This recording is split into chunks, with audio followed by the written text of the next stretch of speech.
Amerika Corner Serikat dan bersama NATO. saya Malvin. Padahal hingga hari Tribuners, ini pada invasi Kamis Rusia kemarin, kian meluas di Rusia Ukraina. akhirnya benar-benar Laporan melancarkan terakhir pada serangan Kamis militer malam sudah ada pada Ukraina. 137 warga Ukraina, baik dari militer maupun warga sipil yang menjadi korban.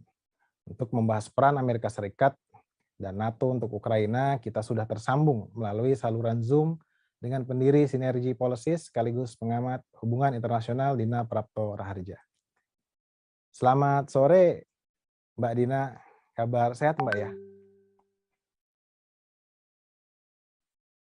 Apa pertimbangan Rusia pada akhirnya menyerang Ukraina, padahal harga yang harus dibayar Putin untuk invasi Oke, selamat sore. Selamat sore Mbak Dina. Jadi kalau bicara soal alasan Rusia untuk menyerang, sebenarnya ada beberapa lapis ya kemungkinan alasan. Jadi tidak mungkin hanya satu alasan yang dijadikan oleh Putin sebagai dasar melakukan invasi ke Ukraina.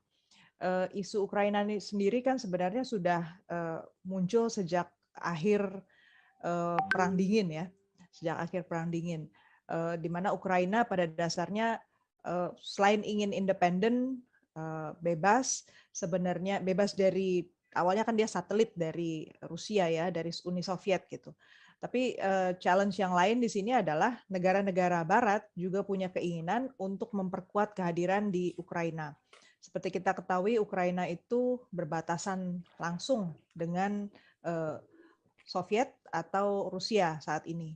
Jadi sebagai wilayah yang berbatasan, kepatutannya memang biasanya tata aturannya adalah daerah itu netral.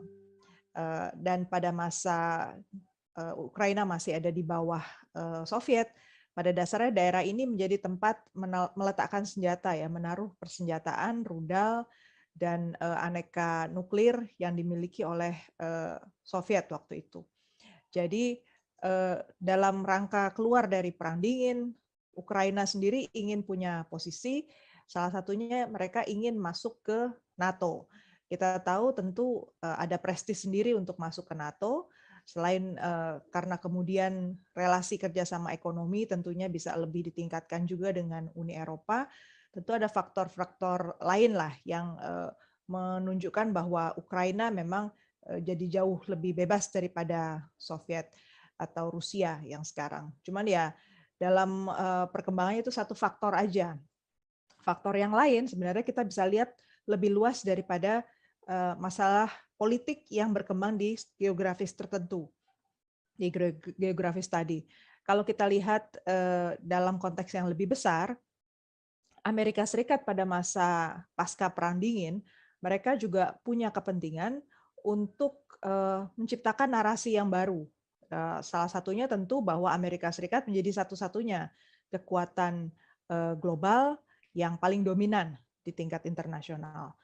Nah, buktinya ternyata dengan situasi yang semakin meningkat perekonomiannya, awalnya memang Rusia pun berusaha untuk bangkit kembali dari masa Perang Dingin ya. Mereka membangun hubungan yang lebih dekat dengan Uni Eropa. Dan ternyata relasi ini juga membuat gerah Amerika Serikat. Itu satu sisi. Di sisi yang lain ternyata di Asia kita melihat pasca Perang Dingin yang juga tumbuh dengan cepat adalah China. Dan China ini kemudian dianggap menjadi penantang politik juga di tingkat global oleh Amerika Serikat. Kenapa penting tiga negara ini? Karena sama-sama mereka negara pemenang Perang Dunia Kedua yang punya posisi penting di Dewan Keamanan PBB. Artinya urusan-urusan global, khususnya yang menyangkut pertahanan keamanan, mau nggak mau harus mendapatkan persetujuan konsensus dari P5 ini, lima negara pemenang Perang Dunia Kedua. Jadi kalau kita bicara kembali ke poin kenapa Putin sampai melakukan itu, karena memang selama beberapa tahun belakangan ini terjadi intensifikasi diskusi di Ukraina, bahwa Ukraina sangat ingin untuk betul-betul dipercepatlah masuk ke NATO, walaupun dia sudah berusaha sejak beberapa tahun lalu, udah 18 tahun katanya ya berusaha untuk masuk ke NATO, application mereka nggak dapat respon nih. Tapi Amerika Serikat di bawah Biden itu mengayun, sepertinya memberi harapan baru bahwa ada kemungkinan Amerika Serikat akan mencoba mendukung. Nah, ada beberapa skenario yang mengatakan bahwa satu, Putin berusaha untuk menyerang Ukraina supaya Ukraina terbukti tidak mampu menjaga perbatasannya, bahwa Ukraina ternyata tidak mampu tidak punya persenjataan yang memadai, yang mumpuni untuk menjadi anggota NATO. Itu satu. Jadi hanya untuk membuktikan itu. Yang kedua, kenapa Putin melakukan itu? Karena merespon langsung tekanan dari Amerika Serikat yang memang secara terus-menerus dan sampai terakhir tanggal 22 Februari ketika dijanjikan akan ada pertemuan empat mata antara Menteri Luar Negeri Blinken dengan Menteri Luar Negeri Rusia, itu dibatalkan. Artinya jalur diplomasi untuk bicara soal Ukraina itu ditutup.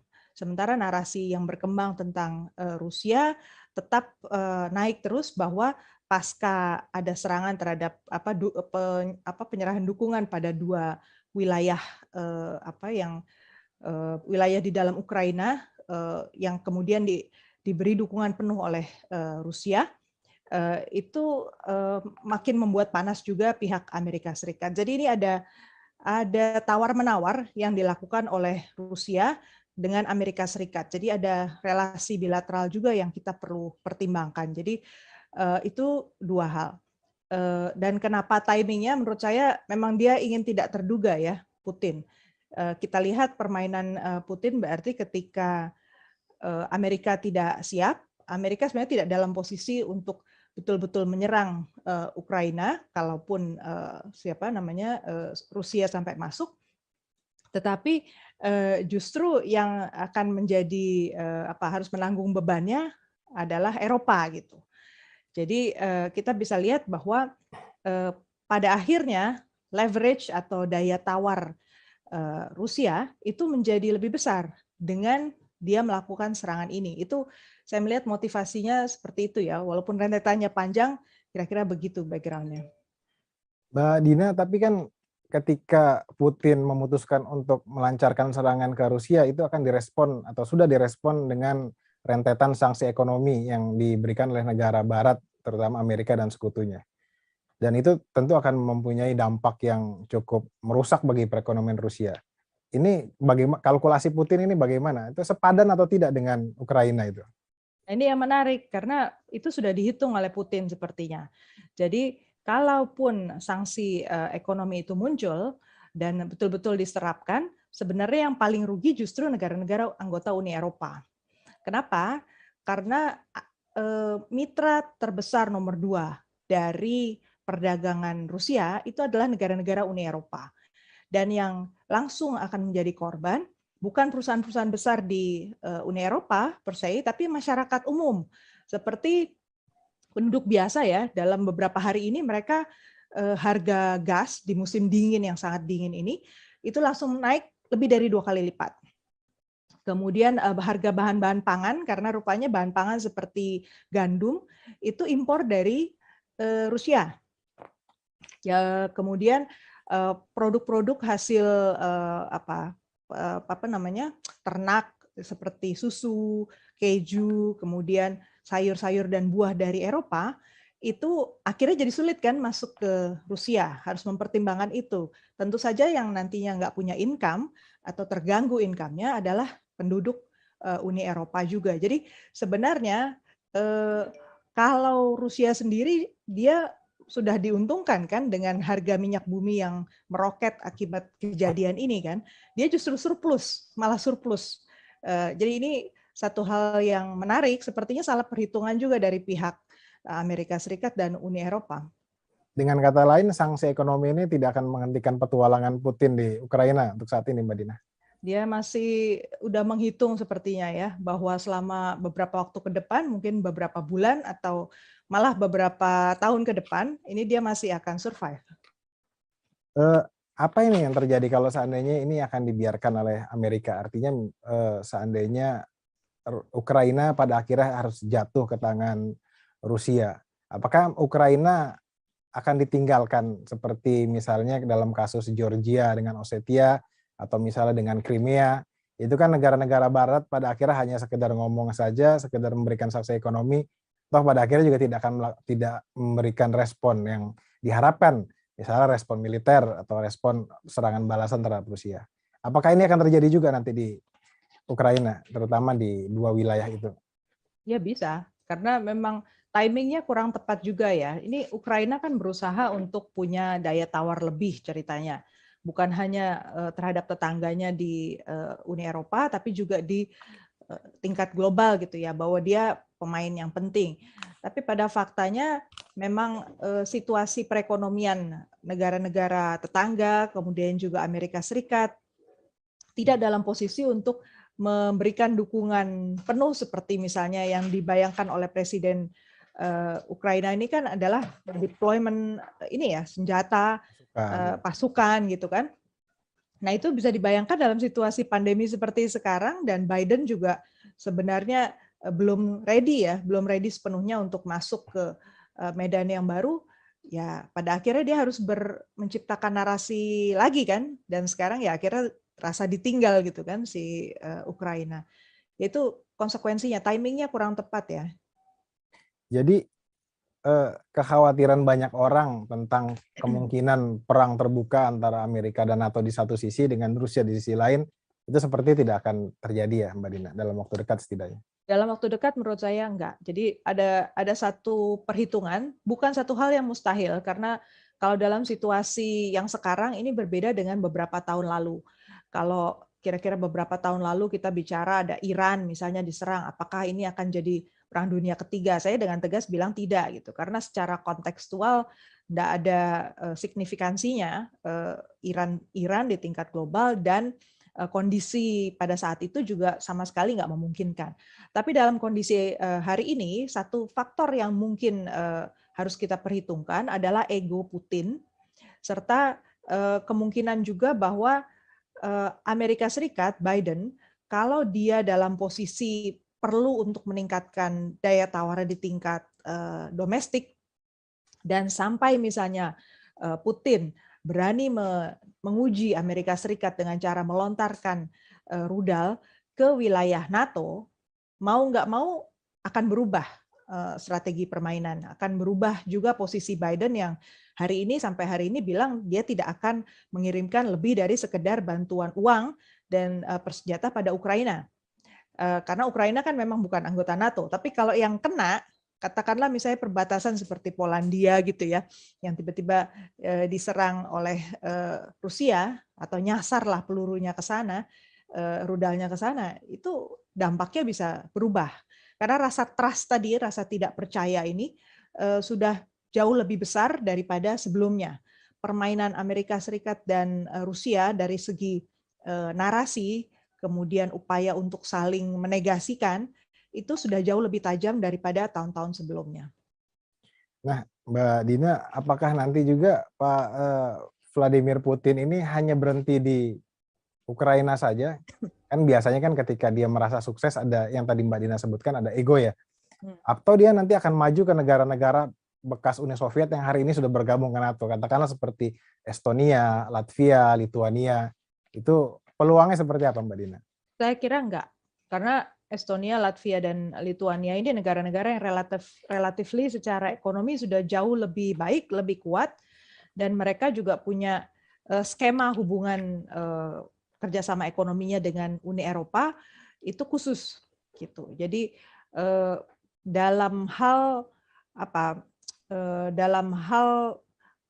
kebutuhan negara-negara ini sendiri untuk seperti Zelensky lah. Zelensky ini kan dia juga mengundang kontroversi, mengundang konflik datang ke tempatnya dengan dengan mencoba memainkan kartu Amerika Serikat, kartu NATO pada saat dia harus berhadapan dengan Rusia di dua daerah itu.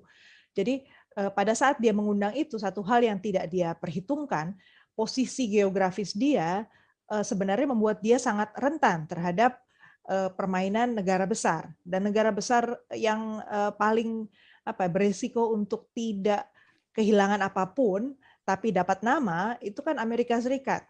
lokasi geografisnya Jauh. nggak ada di Ya. situ, tapi juga pada dasarnya dia dipanggil-panggil oleh Ukraina untuk ikut terlibat.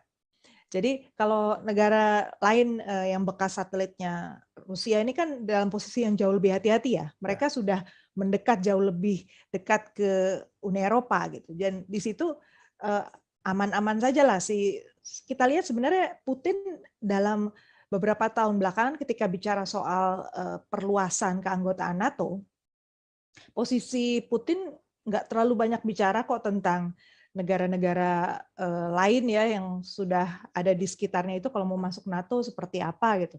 Kecuali yang memang buffer zone seperti Ukraina ini. Kalau menurut Mbak Dina nih, kira-kira apa yang akan dilakukan Rusia dalam beberapa hari ke depan? Atau kira-kira bagaimana nasib Presiden Ukraina nih? Masih bisa bertahan atau bakalan ditumbangkan oleh Rusia? Waduh, ini spekulasi kita ya. Ya. Kita berharapnya kita mengerti persis apa yang ada di kepalanya Putin. Dugaan saya pasti Putin sebagai pucuk pimpinan yang pegang skenario semuanya, dia pasti sudah kirim counter intelligence ya ke negara-negara Eropa, apalagi perbatasan, termasuk juga di PBB untuk melihat kemungkinan hal-hal yang merugikan Rusia itu ada di mana saja, dan mereka pasti akan mempersiapkan diri untuk memastikan mereka tidak paling dirugikan dari situasi itu. Itu yang pertama saya lihat. Jadi masih katakanlah seminggu ini pasti wait and see, kemudian juga Amerika Serikat juga pasti masih akan membahas banyak ini di Kongres. PBB akan sibuk dengan Dewan Keamanan PBB-nya berusaha untuk membicarakan baiknya bagaimana gitu ya. Cina sudah dalam posisi alert sebenarnya kalau kita lihat. Jadi tergantung Amerika Serikat, Biden akan membawa kemana. Tapi kalau nggak ada gerakan apapun secara fisik seperti saya bilang tadi ya, rudal nggak ada yang nyasar sampai ke wilayah NATO, saya kira masih begini aja sih situasinya sampai beberapa minggu ke depan mungkin. Kalau dampak langsung konflik Ukraina dan Rusia bagi Indonesia nih kira-kira apa nih Mbak Dina? Terutama sektor ekonomi mungkin ya? Iya, dampaknya harga barang ya, harga minyak bumi, harga gas, tentu energi ya yang penting buat kita karena kita juga net importer nih. Sekarang mau nggak mau harus kita antisipasi ke depan harga-harga produk seperti itu akan naik. Terus yang kedua, kalau ini berkepanjangan dan memang resesi terjadi makin buruk di Uni Eropa, di negara-negara Eropa, berarti ekspor kita ke sana itu bisa jadi turun. Demikian pula Rusia, kalau sampai dia berubah prioritas ya, harus ada deployment yang lebih besar, mau nggak mau ada konsekuensi logisnya juga di sisi ekonomi, mereka akan mengurangi impor dari kita gitu. Itu salah satu dampaknya. Baik Mbak Dina, terakhir ada analisa yang mengatakan jika seandainya perang pecah antara NATO di satu sisi Amerika dan Rusia, maka Cina akan memanfaatkan kesempatan itu untuk semakin berpetualang di Laut Cina Selatan. Bahkan ada yang berspekulasi itu akan dimanfaatkan Cina untuk melakukan serbuan ke Taiwan. Anda melihatnya bagaimana peluang ini kira-kira? Kalau Cina yang menginisiasi saya kira tidak, kecuali memang ada narasi yang sama seperti kejadian tempo hari ya. Narasinya begitu kuat memojokkan Rusia sehingga Putin yang statusnya kan bukan sekedar pimpinan negara ya, tapi dia udah strongman of Russia. Dia udah menjadi bagian dari identitas Rusia ya, yang merasa dia harus mempertahankan dirinya di dalam konteks pertarungan global ini. Jadi Cina tidak punya keinginan, tidak punya saya kira strateginya dia sama sekali bukan untuk membuka konflik besar yang pada akhirnya akan nembak kakinya sendiri karena tujuannya Cina itu memperkuat sebesar-besarnya dan belum selesai nih agenda dia di bidang ekonomi untuk jauh lebih kuat lagi. Jadi kalau timingnya sekarang sepertinya enggak. Tapi challenge-nya di sini adalah kalau kemudian narasi yang muncul sudah mulai mengutak-utik daerah-daerah yang atau isu yang begitu penting buat China. Tapi itu pun saya rasa Cina akan hati-hati sekali, nggak berusaha terlalu reaktif ya, nggak berusaha untuk terlalu reaktif. Kalau kita lihat di PBB misalnya, Cina pun berusaha untuk menahan jangan sampai ada resolusi apapun di PBB yang memaksa Cina untuk berpihak pada atau anti terhadap Rusia. Di situ dia udah ngitung betul tuh kalau sampai dia salah langkah, next target bisa jadi China. Jadi tipis ya, it's a very fine line gitu. Jalan yang sedang di ini begitu rentan sebenarnya. Mudah-mudahan sih nggak ada yang sampai berusaha memprovokasi Cina ya, karena ya resikonya besar sekali sebenarnya. Baik Mbak Dina, terima kasih sekali atas penjelasannya. Semoga yang kita khawatirkan tidak terjadi, semoga konflik di Rusia dan di Ukraina bisa diselesaikan tanpa membuang banyak korban nyawa. Terima Terima kasih. kasih, Selamat selamat sore. sore Mbak Dina telah meluangkan waktunya untuk berbincang bersama kami. Terima kasih.